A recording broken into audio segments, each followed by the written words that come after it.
Mesdames, Messieurs, bonjour et bienvenue dans cette revue de presse. Reçu sur l'émission Zone Franche de Canal 3 dimanche dernier, le ministre de la Communication Alain Orunla s'est prononcé sur quelques sujets brûlants de l'actualité. Les journaux reviennent ici sur quelques temps forts de cette sortie médiatique. BEPC, session de juillet 2020 et l'invite des autorités béninoises aux candidats. Le jeudi prochain s'ouvrira à l'Assemblée nationale la deuxième session extraordinaire de l'année 2020. Atteinte des objectifs pour le développement durable et les messages proposés par le Bénin pour l'année 2020.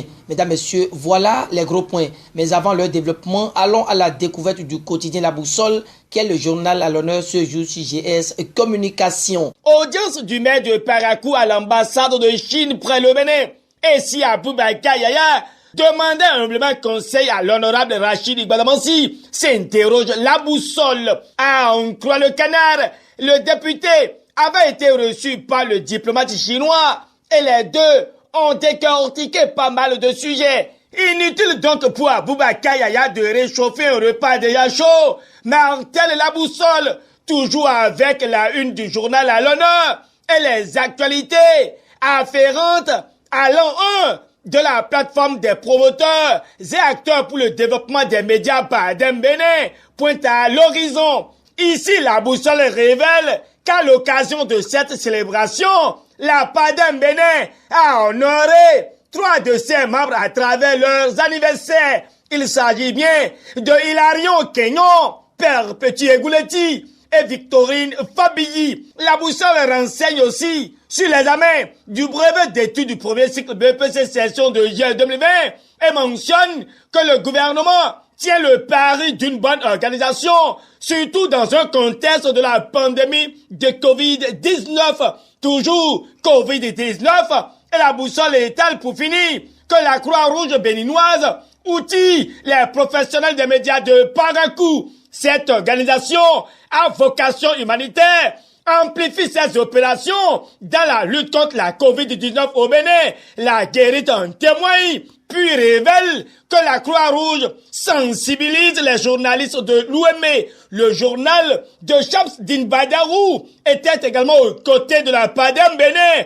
à l'occasion de la célébration de son premier anniversaire. C'est un pari gagné pour Basile Chibozo et ses pairs. Rallonge la guérite. Comme je l'avais annoncé, le ministre de la Communication Alain Orunla était l'invité de l'émission Zone Franche de Canal 3 dimanche dernier. Au cours de cette sortie médiatique, la nation étale que le ministre s'est prononcé sur la présidentielle de 2021 et a exposé que le président Talon est plus que préoccupé par son bilan. Il a aussi rassuré que le parrainage n'est pas un verrou selon Express Matin informé. Matin lui s'est aussi penché sur la présidentielle de 2021. Opposition, quelle stratégie s'interroge le journal du bar Tito à Cotonou. Mais où est passé Sébastien Germain à Javon? Se demande l'écho-info en titre. Il avait pourtant promis de mettre la barre très haute en 2021, s'exclame le journal de Gilbert Mancou, qui répond que cette phrase du Maya de la volaille, Sébastien Germain à Javon, semble s'effritrer à quelques mois de la fatidique et capitale élection. Mais l'écho-info de ces analyses ressort que l'ardeur et l'envie qui brûlaient au fond de Sébastien Germain à Javon se sont heurtés à un système judiciaire traversé qui obéit du doigt à l'œil à un exécutif devenu trop autoritaire et qui met en prison tout citoyen ayant le courage de s'opposer à l'injustice ou coupable de prendre les rênes du pouvoir.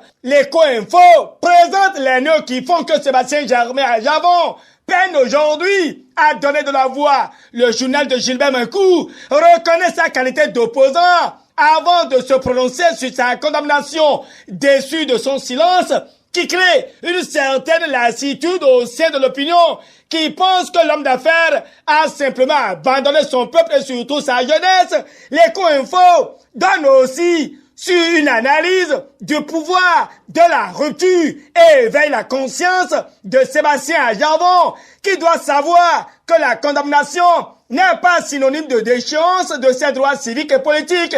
Encore l'abandon de la lutte politique. Voilà qui pousse le journal de Gilbert Macou à piocher dans les actualités italiennes où Giulio, condamné à 24 ans de prison par un tribunal, se retrouve acquitté par ce même tribunal quelques années plus tard. C'est le fruit de la haine et de l'intolérance en politique. Écrit l'Eco-Info qui pense que cette actualité récente en Italie doit interpeller Sébastien Germain à Javon, car là où le peuple l'attend comme un patriote convaincu, il est absent. Et là où le peuple le croit républicain, il joue à l'antidémocratisme. En tout cas, il lui reste encore une chance pour se rattraper les prochaines élections présidentielles, pour le cas échéant, reconquérir son allant et peut-être son retour en force. L'avenir nous le dira, conclut l'Eco-Info. Mais l'histoire nous enseigne que quand on a le sexe mort et qu'on ne peut plus faire l'amour, on s'en sert encore pour uriner. C'est sur cette ironie que l'Eco-Info cède sa place au quotidien Le Matinal qui parle des objectifs pour le développement durable d'après le défi d'une génération. Le Bénin a au cours du forum auquel il a participé hier par visioconférence au ministère du Plan et du Développement durable sous la présence du ministre d'État Abdoulaye Bio-Tchané a proposé 7 messages clés pour 2020. La page 11 du journal Le Matinal donne tous les détails de Cotonou. Diakpata nous ramène à Porto Novo, précisément à l'Assemblée nationale, et répond que la deuxième session extraordinaire de l'année 2020 s'ouvre jeudi prochain.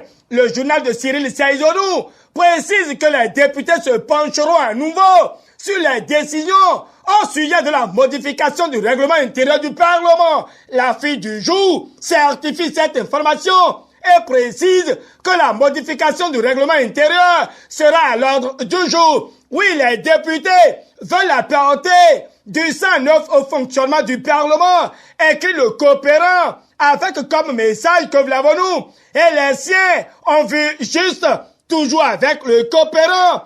Et nous savons que Charlemagne Yankoti, le maire de Porto Novo, dope le moral au candidat lors du lancement du brevet d'études du premier cycle BPC et les rassure du dispositif sécuritaire. Pendant ce temps, Matin Libre fait le tour de quelques centres d'examen, mais Le Matinal donne la priorité aux gestes variés et révèle aussi que les résultats seront proclamés le 2 août prochain. Augmentation du prix de l'électricité à partir de 2021, quand Jacques Paradis réserve l'enfer sur terre aux Béninois. Mesdames, Messieurs, c'est sur cette note salée de l'affiche du jour que se referme cette revue de presse que je vous remercie d'avoir suivi. D'ici à là, portez-vous bien, au revoir et à demain.